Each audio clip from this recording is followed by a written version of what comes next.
He's so big now you can't even see the couch behind him.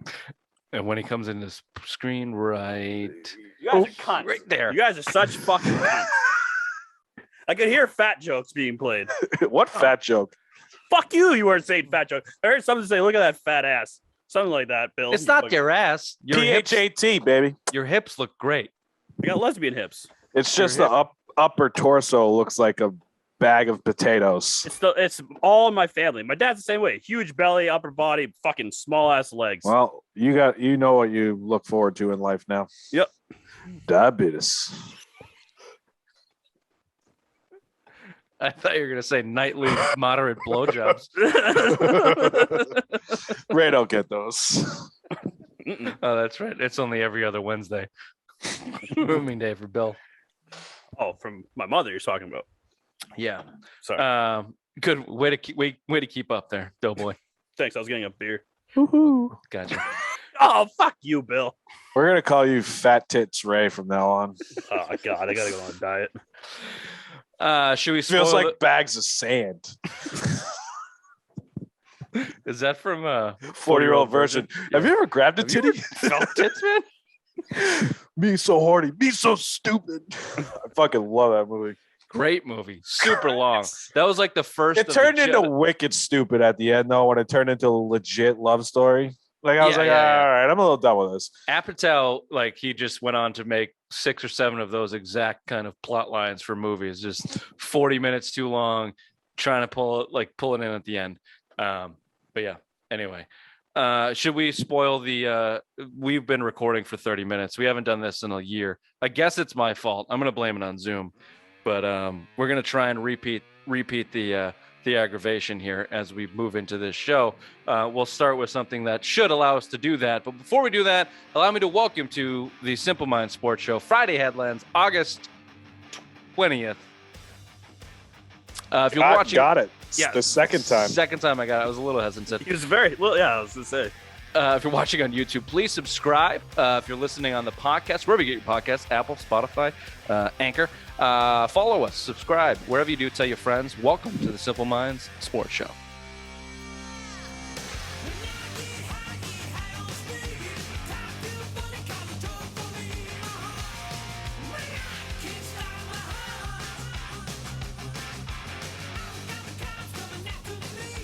That was a sobering. Oh, guys. Usually when you do that, it's like breaking news. And stupid. I was expecting to hear Mac Jones got in a car accident or something. Nope. No, something worse. Way worse. We weren't recording. Fuck. All right. Well, let's get back into it. Before we do that, we have to mention our favorite brewery in New Hampshire, White Birch Brewing in Nashua, New Hampshire. Ray, address, please. 460 Amherst Street. The good side of Amherst Street. Get down there, get yourself a flight, get yourself a pint, get yourself a hat, get yourself a cap. Whatever you do, get yourself some White Birch Brewing, whether it's at the brewery, whether it's at your local beer store. Tell them the Simple Minds boys sent you. White Birch Brewing. Okay, Red Sox. Let's do this again. They're deader than dead. Ray, I will start with you again. I know you didn't remember what you said. Let's see if you can do it better this time, though. Chicken grease on the brain.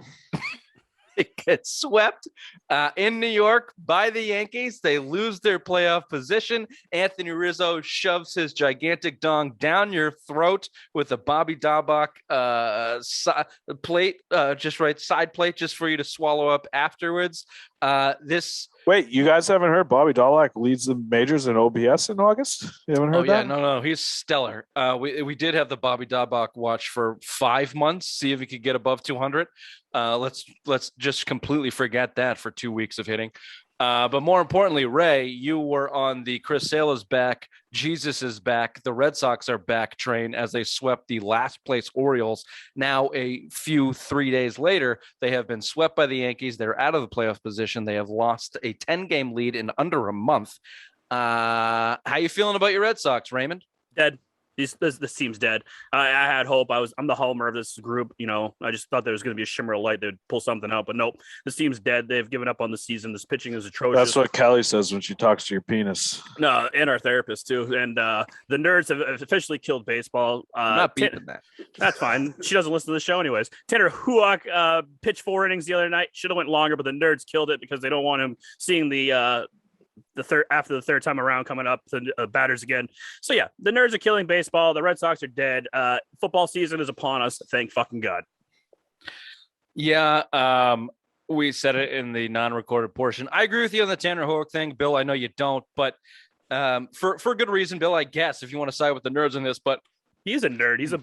But it's a short. It's a 7-inning game. You've won 3 games in 10 fucking days or whatever it is. You need a jolt. This kid's pitching well. Your bullpen is spent. Never mind, it just sucks. Hansel and Gretel, you're throwing out there, giving up fucking 12 runs a clip. This kid's throwing the ball well. He needs a motivation bump. Your team needs a motivation bump. But beep, beep, beep, beep, beep. The calculator fucking rings in Alex Cora's hand, and he's got to take him out in the 4th goddamn inning. And there goes the game.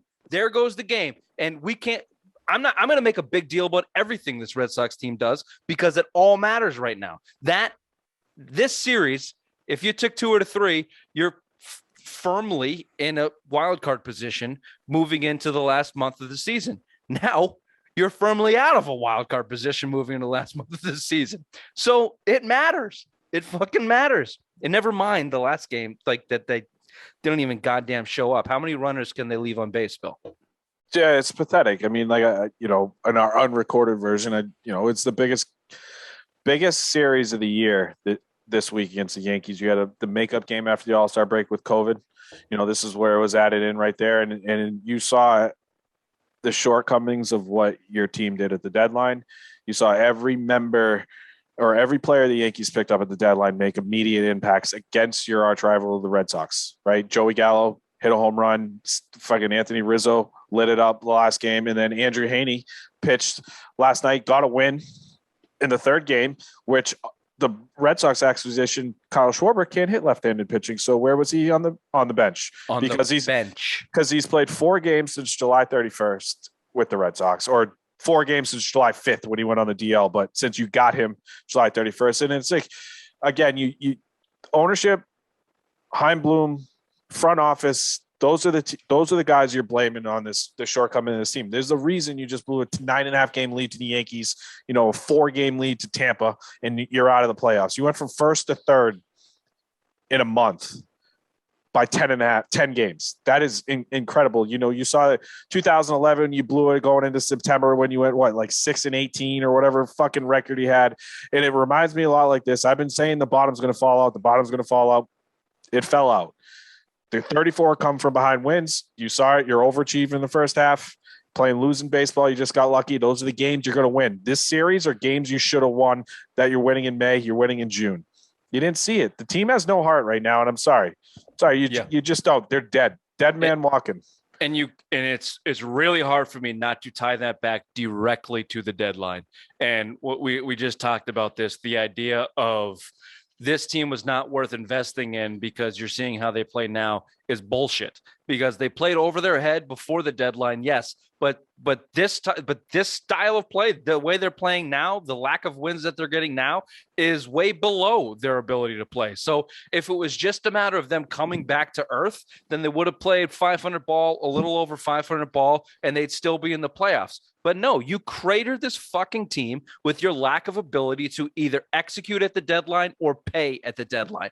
Either way, that has had an immediate effect on your team and your players and your manager have not been able to overcome it. And it's an abstract failure. 10 games in less than a month is nearly mathematically impossible in baseball. And this team, this Red Sox team, this ownership has done it fucking twice in a decade. So going back to the chicken and beer extravaganza to now, which this one is not as bad because they're not as good, but it's still ridiculous. It's still ridiculous. And I didn't say this. Let me just go off a little bit more on the John Henry situation, who might be in Alaska, but firmly doesn't give a shit about this fucking Red Sox team. Time to sell, baby. Larry Lucchino, let's go Boston. Let's go Red Sox. Where are you? Nowhere. Tom Warner, suck a dick. These guys don't have fucking shit to do with this Red Sox team. It's time to sell.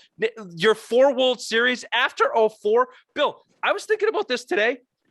The Bill James, this whole thing, 2007, weren't they the most like just straightforward business team that you can think of? What was their real identity? Has this team had a real identity since 2004 other than 13, which was 2013 was a fucking shot in the dark Boston Marathon. David Ortiz took your team on the back, and that was it. But you talk about the other 07, they were just analytically put together from front to back, the best team in baseball. 2018, the same thing. So and then you've had five last place finishes in between. Like, the team lacks fucking identity, and your core of your franchise comes from the top. Look at the Patriots. So this is why we've always had a problem since after the 04 with John Henry and this ownership group, and it's reached the fever pitch now. It's reached a big ass fever pitch now because these guys don't give a shit anymore. Sorry, go ahead. I wasn't paying attention. No problem. No, I can tell. You're both on your fucking phones. I don't know if you're sending each other dick pics or not as I went off on this. But let me give. I kind of agree. I think, like, and that's the problem. And that's why you saw Chaim Bloom get hired. You know, that's the one where it's like, build the team, the identity, build your farm system. You're up to the 9th best farm system in the majors. Marcel Mayo's the number 9th best prospect in the majors. So this is some of the things that the Red Sox ownership is going to be happy about. This is like, they're trying to build like the Dodgers. You look at the Dodgers the last 4 or 5 years. You look at the Astros, these teams that are going to be good every year. And it just, I don't get it. I'm pissed off at this ownership. I don't give a shit. They won 4 World Series.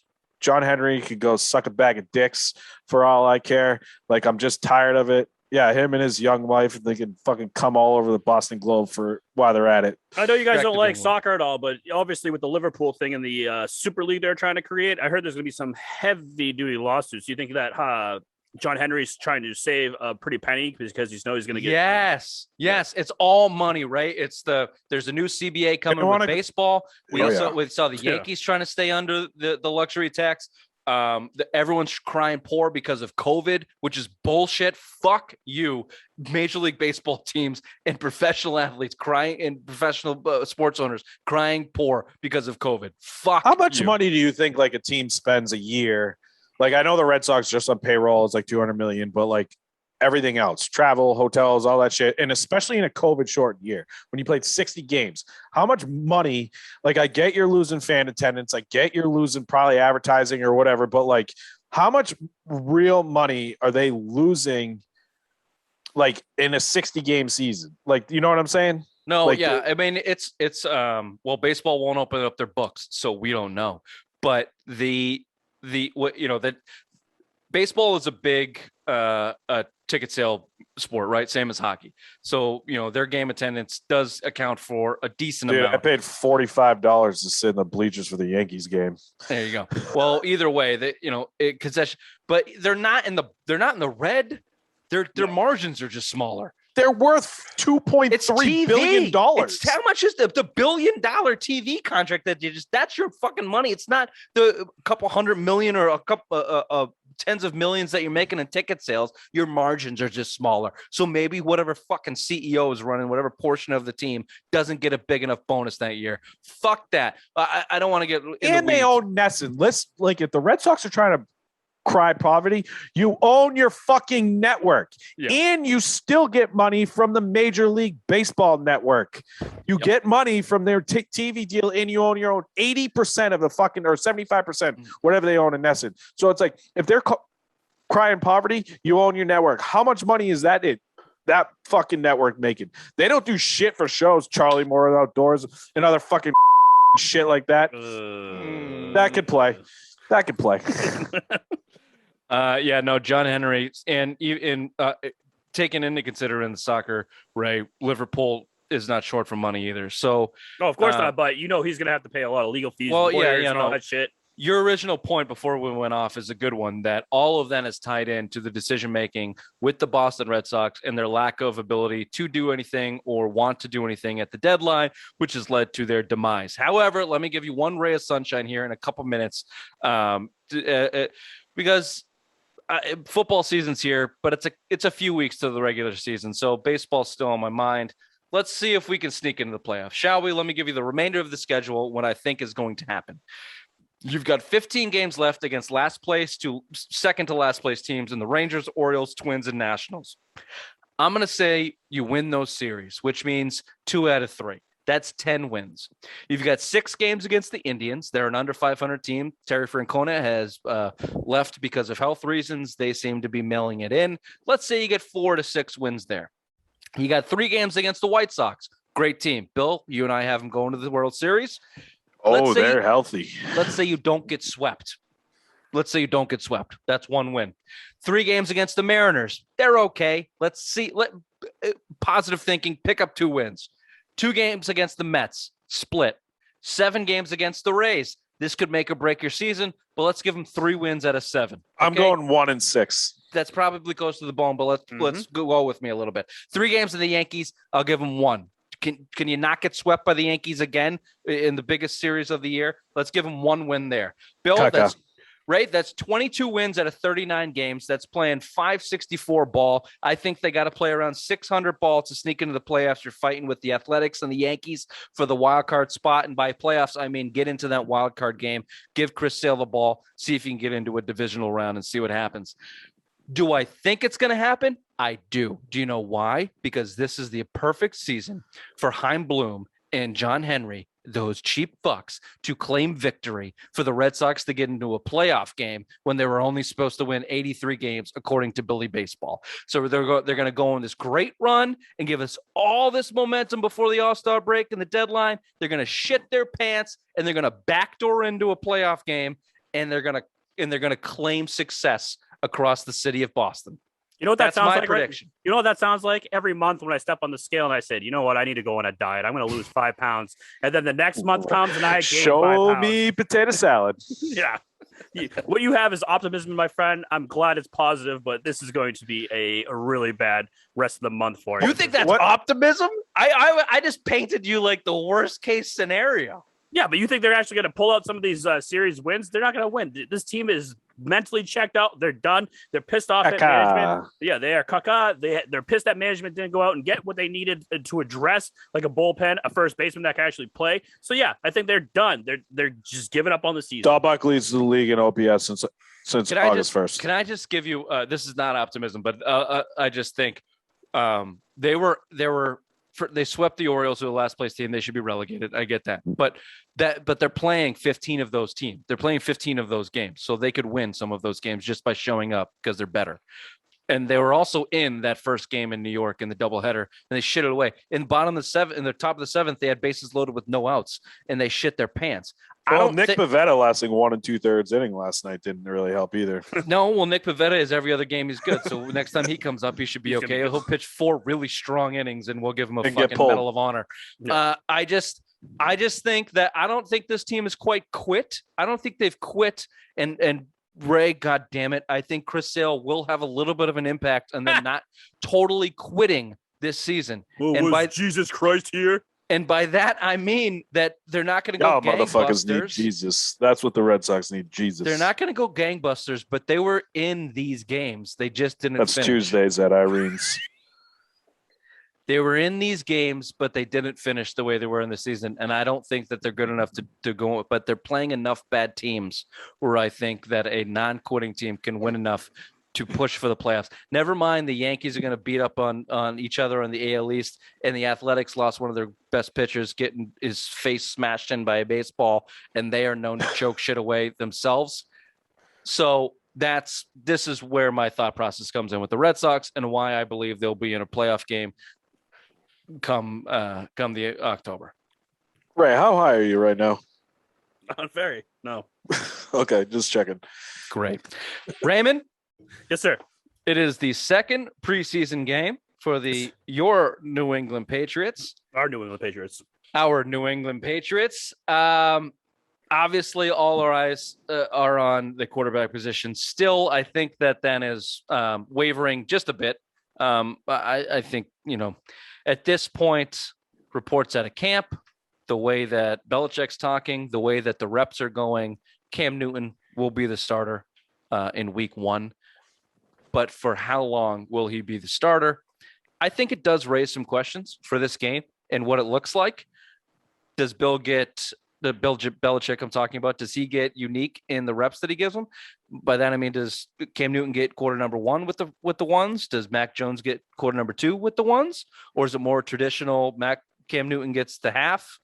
Of course, this is a new preseason where there's only 3 games instead of 4. We don't know exactly what the dress rehearsal is going to look like, where normally it would be the 3rd game. Yeah, we could get to watch it if you fucking hit record 20 minutes earlier. Thanks, Bill. You're welcome. So I ask you, Ray, your impressions or what you're looking for the Patriots in preseason game number 2, specifically with the quarterback.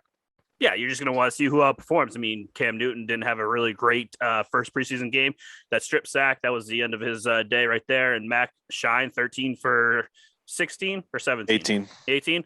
And looked really good. You know, those 89 yards. Patriots blueprint right there, you know, short, you know, slant routes, quick throws, you know, he was looking great. So now tonight's the night. If Cam goes out there and lays another egg and looks like shit, that's another step forward from Mr. Mac Jones. I'm expecting to see Cam Newton come in and light it up tonight against Philadelphia. I'm rolling Cam Newton right into the regulars. Come on, that's not a question. I'm riding Cam Newton right into the regular season. You're going in 3-1 against Tom Brady. I expect Cam Newton to leave that game 5-1. Championship, Cam Newton this year. Let's go, baby. There you go, Bill. I thought you were a Kyrie Irving guy. Let's start it today. Oh, shit, I forgot. Everything I just said about Cam, I'm out.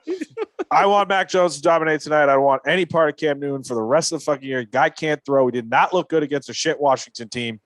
Redskins, Deadskins, whatever the fuck you want to call them. Foreskins. Even in the two series, Shalom. And, like, that's the big problem with this. I can't. You just always fuck me up, dude. It's I'm getting a roll and fucking Ray just does something stupid. Yeah, that was a classic Billy Two-Face. You snip snap on a dime, and it was excellent. It was going really great. And Chuckles down there, you lost it. But it is Cam Newton. Cam Newton will start game number 1. He'll probably start most of the first half of the season, and we'll see how it goes. And this is where the confirmation starts to come in. I talked about the beat reporters and everyone else reporting. No, this fucking mouthpiece, it has been one of the most reliable pieces of information of what's going to happen. Such a cunt, though. I already know you're going to talk about Patriots camp. And who I'm talking about is Mike Lombardi, who apparently 2 days ago Bill Belichick spent. I'm surprised he's taking Bill's dick out of his mouth long enough to fucking spew all this shit. Well, the NFL Network does not have ownership to Bill's dick, so for him to get it paid, he has to. Here's his quote. Quote: "If you're Belichick, do you put Mac in to start the season? Question mark. And then if Mac struggles and doesn't look good, are you going to bench him? And then how do you get him back in? How do you renew his confidence? You're better off being patient. You're better off letting the crops in the field grow. You're better off letting it have a little more time to sink its roots." I mean, what a fucking douchebag. That's what I tell Irene every time I'm just gonna cut that one. That was kind of a reach. That was a reach. Yeah, you know, you swing and you miss every now and then. It was a heat check. It was a heat check. You were lighting it up. You're still hitting at a Hall of Fame level on the Irene jokes. Yeah. But Ray, you have to take Mike Lombardi's word basically straight from the mouth, from the lips of Bill Belichick. Clearly, this is his approach to slow play Mac Jones onto the field officially, but to fast track his development, probably from what he would like to do, which makes sense. Frankly, if you date back to before the draft, way before the draft, Mac Jones, people were talking about as a second-round pick, and then all of a sudden, San Francisco started talking about drafting him and trading Jimmy Garoppolo, and now the guy gets snatched up by the Patriots at 15. Rich, we lost him. No, I'm here. I'm listening to you. So you're just staring off to the left or the right. Sorry, I was looking up something real quick. I just think that I don't have a problem with Bill slow playing Mac Jones to get him on the field as a starter, but in the meantime, you're dealing with Cam Newton. So I don't know if you have the leeway. I don't know if you have the leeway to lose the games if Cam Newton's the reason you're losing games. Not saying he's going to be. You have an easy schedule to start, but your thoughts on Lombardi and Cam Newton's going to start. So he's not hearing it from Bill Belichick. He's hearing it from his son, who's the wide receivers coach, who's giving him all this information about who's going to start, because obviously he knows week 1 starter already. It's already in the book. It's going to be Cam Newton. But hopefully in the 2 weeks before the first game in the last preseason game with the New York Giants, something miraculous happens and just Cam I don't know. It's not going throws to out his happen, arm. right? It's not going to happen. But let me That's ask the only you way this. it's gonna. It's the only way that Mac Jones The only starts way week it's going to one. happen is if Cam gets hurt. But Ray, Yes. do they have Cam Newton's going to start week 1? He's probably going to start through week 4. Week 5 is the pillar everyone's looking at post Brady. I don't even look at that. When's their bye weeks late, so don't look at that. Late. But half the 8 season, or 9, right? Oh no, 11. no, I think it's like 11. 11, Week 11 or 12 13 or something. Oh, yeah, it is. It was late this year. Yeah. So I'm looking halfway through the season. So let's just push that aside. Let's just assume that Cam Newton is going to be there, and let's take away the Cam versus Mac and just the way the Patriots generally approach seasons for 20 years with Tom Brady, which is here's training camp. The first 4 weeks of the season is an extended training camp. Do they have that luxury? Because the first part of their schedule is kind of caked in. A third of their wins. We have them at 4-1, 5-1, maybe 6-0 if you can squeeze one out from Brady, if you have positive thinking. He's a turd. And that's assuming that you can win low scoring games with Cam Newton as your starter. Can they afford to do that? I mean, if they start out 0-2, do you have to start then going, oh fuck, Mac Jones? It's time for Mac. It's time for Mac. The slow play works if you had a guy like Jimmy Garoppolo. You're seeing it out there in San Francisco with Trey Lance. The slow play with Mac Jones works if you had that. Not with Cam Newton, not with Brian Hoyer. You can't slow play this. You just spent $225 million this offseason to build a talent on this roster. You didn't come in to slow. You shouldn't come in to slow play a quarterback that's clearly outperforming Cam Newton. You saw it. I believe it was the first practice against Philadelphia. They brought Cam Newton in for one red zone play after Mac Jones was leading the first team offense, took him right out. And he was visibly frustrated with his hands in the air and basically questioning why he was coming out after one play in the red zone. It seems like they're kind of setting him up for that little gadget shit that New Orleans used to run with Taysom Hill, which I think we've all kind of said it's not a terrible idea. Give him a huge running back and a guy that you can kind of run some gadget plays out of. It's just, it's frustrating. You can hear it in all of our voices. We're trying to come up with some type of scenario where this is going to be okay. And the only scenario I can give you, Ray, is their first 3 games are against shitbag teams. And we saw Cam Newton beat the Miami Dolphins in week 1 of last year, basically running a high school offense, taking it off tackle every third play. Can you do that again this year? I don't know. You also have the Jets and they play the Saints, right? In the third game at home. So there, because of your competition, you can very easily start 3-0, 2-1.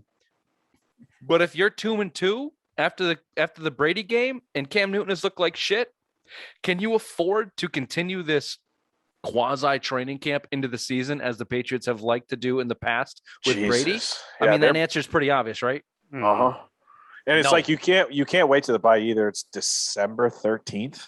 Oh yeah, no, forget I'm pretty sure because you got a 2-week gap between the Bills and the Colts. Just kind of looking at the schedule right now, and that seems like you got the bye in December with a 17-game schedule, week 13. I mean, you can't, it would be nice if you had a bye, week 6, week 7, something like that, where you can make a change there. But now it's like, it's tough because you're hoping to fight for a playoff spot. You spend a lot of money on that defense. You shirt up your front 7.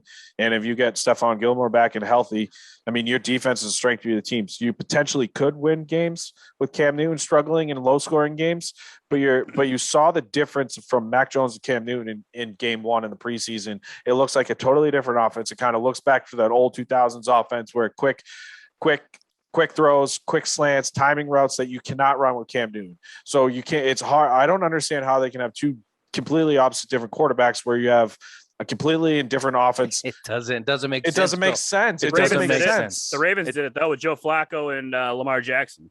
There's teams that have done it. Yeah, but then they went to Lamar Jackson and they still built the offense around. I just don't understand. But they already had that system in place, and it happened halfway through the season.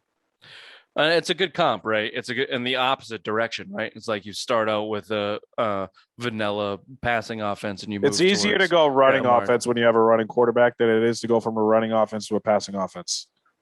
So it's like, you know what I'm saying? It's easier to go. I disagree because I believe when Mike Vick got arrested for the dog thing and Matt Schaub came in, he fucking lit it up on our running schema.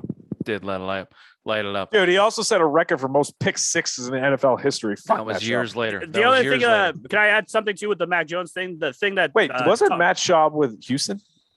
No, he started out in Oh, Atlanta. he started in and then Atlanta. Again, Right. years later. You deserve to mute there, I feel like. Yeah. The other thing too that Tommy Kernan came out with that Mac has to he's going against himself because he hasn't really fucked up at all. He hasn't had like one of those bad games or bad practices yet. And you don't want him to go to the first game and go 3 and out, interception kind of thing, and then see what happens and ruin him pretty much.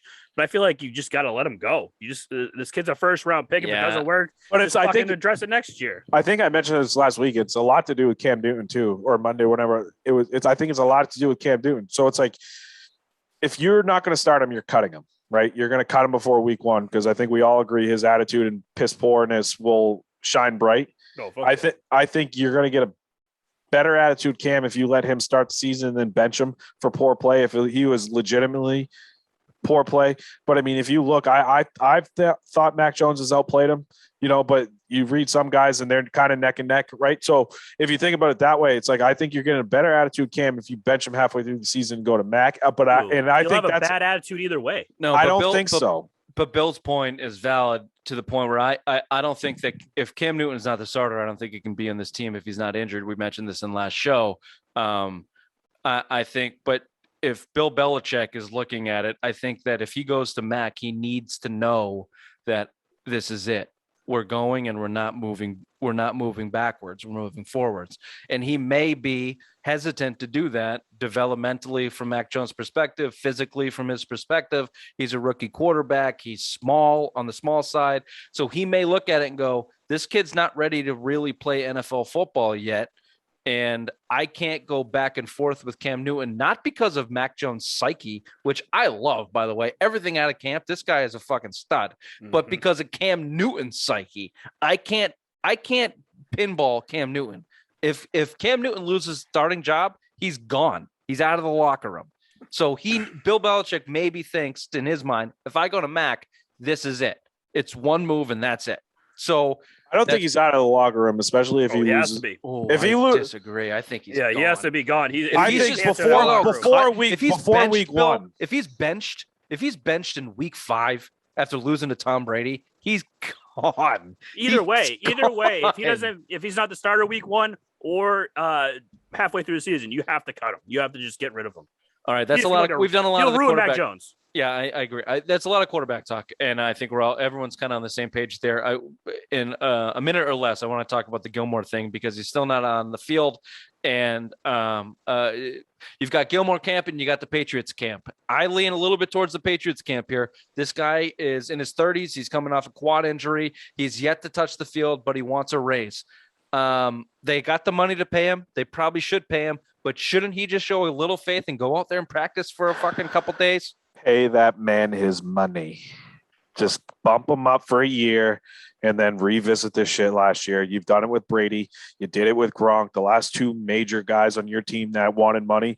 Give him the fucking money. Bump him up this year. Make him happy. You're a better team. You need him as the number 1 corner. J.C. Jackson is a great number 2, but he's not a number 1 guy. You need Gilmore on the field because your depth at cornerback is taking a hit. Can I give you though, Bill? Do we know that he's still a number 1 quarterback? No, I'm with you. I assume that he is probably when healthy last year. He's still your best quarterback, but he blew his quad, and he's in his 30s. Like, but a quad's not an ACL. It's not like us being idiots going, dude, you're coming off a major leg injury in your 30s as a cornerback. Like, cornerbacks just as healthy as you can be in their early 30s start to dip off, and you blew your quad. Can't you go show me something? Like, what? He might suck. He might just suck. Totally agree. I expect him to be on the pup until week 6, honestly, because especially if the Patriots aren't revisiting contract talks with him, he's going to slow play this. You start him on week 6, Is it week 6 or 8 this year? 6. Okay. When are you eligible for year of eligibility? You know what? You have to play so many games, so it counts as your year. You usually have to play before the 17 games. It was weeks. You have to play 6 games. to count. He might lose one. That was someone reported that earlier this year. If he didn't go to training camp, he might lose some eligibility. But he's already there. No, he gets fined. He gets fined or something like that. Okay, well, either let's not get lost in the minutia because day. we're late on this anyway. But Ray, should the Patriots just go make a move and get one more piece for cornerback? I heard Greg Bedard talk about this. Go make a move, bring in some cornerback to solidify your depth, and let Gilmore sit on the bench and see what he looks like in week 7. They tried it with Wes Welker too. You remember when they franchise tagged him and they benched him in week 1 and they were trying to ease him back in, and Julian Edelman broke his foot. And then that was what they tried to do with Welker. The year before he was gone on the franchise tag. And Welker turned like a puddle. So what do you think, Ray? Should they do that with Gilmore too? No, I think what you said is absolutely correct. They have to go out there, get another corner, make them be like, oh shit, we really don't need you. You're not worth that kind of money. And then when he comes back, you have a fucking pissed off Gilmore that's going to want to outshine him, so he's playing for his next contract next year. I think that would be the best bet for this whole team. They did it with Malcolm Butler too. Yeah. Right in Butler's I'd move in that face. direction. I'd move in that direction, Bill, because I do think that, like, I get it in the NFL, you work for every dollar, and not everyone's guaranteed. And the last year's pay bump for Gilmore was not necessarily a raise, but an extension or an advance. Blah blah blah blah blah. You blew your fucking quad and you had a bad year. Come out here and prove it, dude. You signed a contract. You're at the end of it. If you want a new one, prove it. It's a show me what you got now league. So I'm with it. Go get me some. I'm with go trade a 4th round pick for a good cornerback and see what Stephon Gilmore does. I'm with you. Okay, let's move on to before we do that, I do have to talk about our favorite CBD provider, Back to Basics. Back to Basics. Dr. Tom has provided Bill with ever-longing relief from his bad wing on, what do you use, Bill? Topical, just like a rub on. Better yet, Ray, you have tranquilized your shitty dog with Dr. Tom's medicine. And a shitty name. Yes. He got it's just for the pets. It's for the dogs. It's just a CBD oil. You put in their food either once or twice a day, depending on how big they are. Boom, done. And also, newsflash, my mother now got some stuff from Dr. Tom. She got some gummies and a free sample. You are all aware of Sweet Irene, who we constantly sweet but Irene. Let's take one iota here, Bill, and just golf clap for Irene for taking this whole thing for years like a champ. Obviously it's all in jest, but I remember when Ray tried to buy her some stuff in Denver, and Big Ray was like, well, now she's all mad. Some real shit.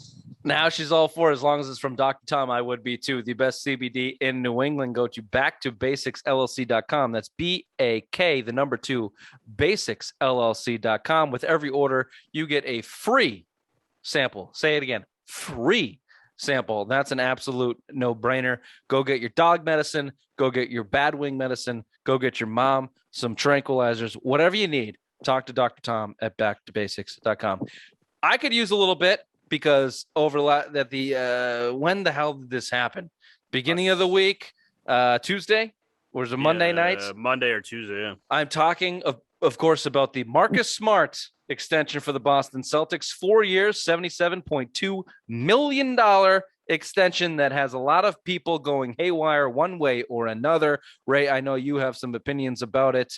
So I throw it over to you. Your initial reactions to Marcus Smart being signed to a 4-year extension. It was one of those things that at first look at it, it was a bad thing. I was pissed because it was either Marcus Smart or Bradley Beal, because next year, obviously, now you lost that max contract position. So you couldn't sign Bradley Beal for a free agent.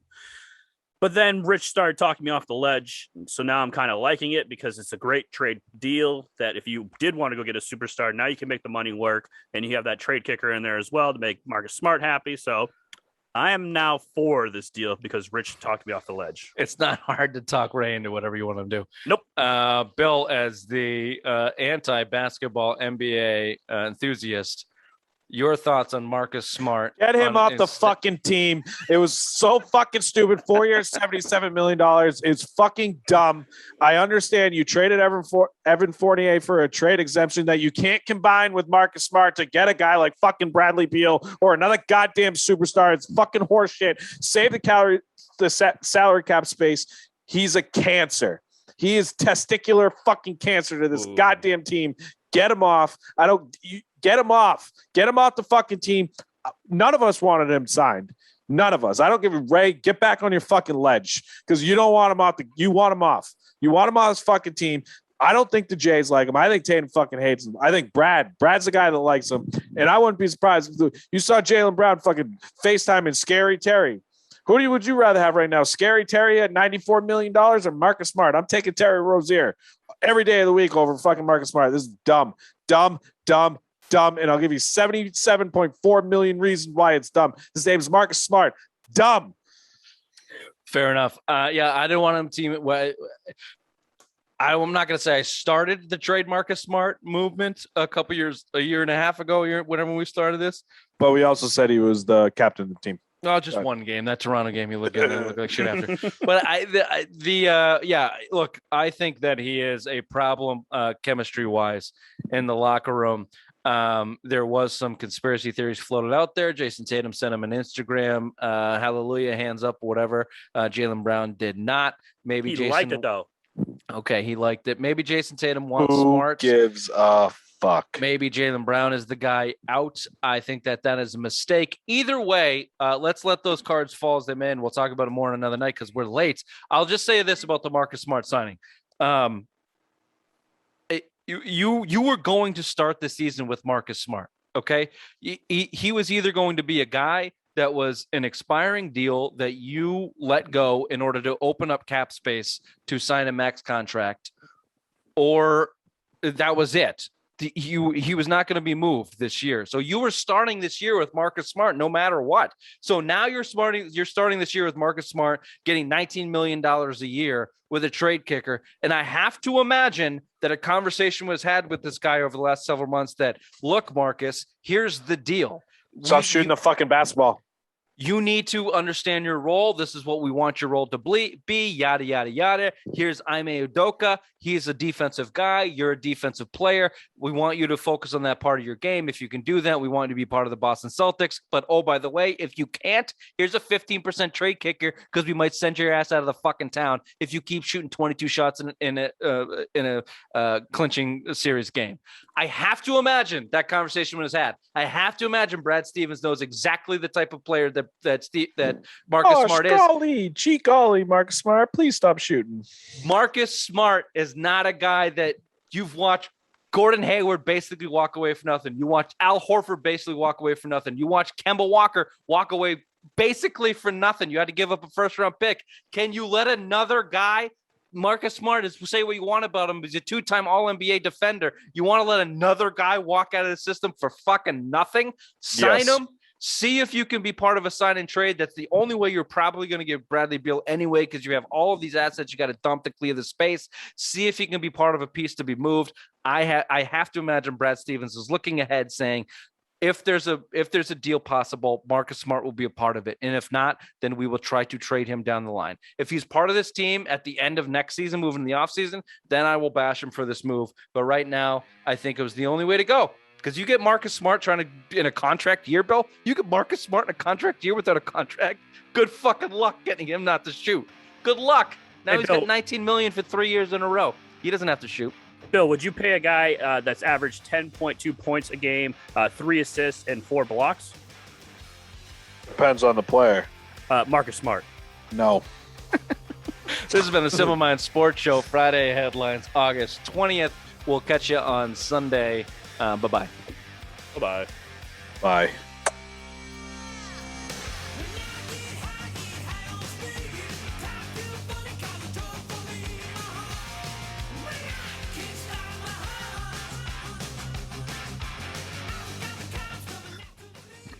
Good rant.